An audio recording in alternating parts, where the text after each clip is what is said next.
Welcome to Techie Creators. In this video you will learn not null constraint. First, what is constraints?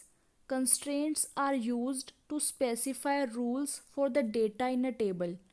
It is used to limit the type of data that can go into a table to maintain accuracy and integrity of data inside the table.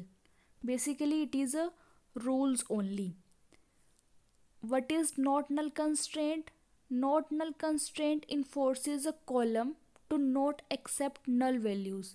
For example, if you create a table with not null constraint, it means you cannot add null value in a column. That column should be not null.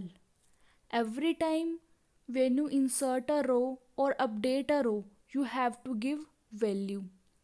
Let's see practically. I am creating a table here with not null constraint.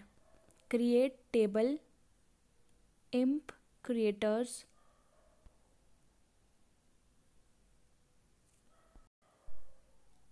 id int not null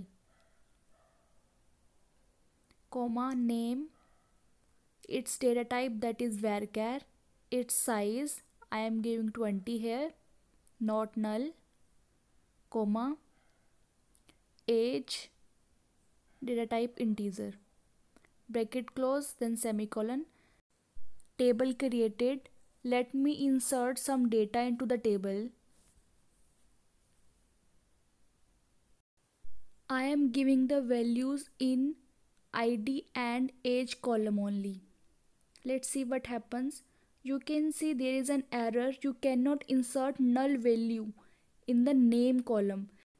It is giving an error because I have created name column with not null constraint. Not null constraint specifies that you should give value every time you insert or update a row. Again, I am inserting another row and I am giving the value in ID and name column. Here I have not given any value in age column. Let's see what happens. You can see one row inserted. Let me fetch the data from the table. You can see we can give null value in the age column, but we cannot give null value in ID and name column because of not null constraint. Thanks for watching.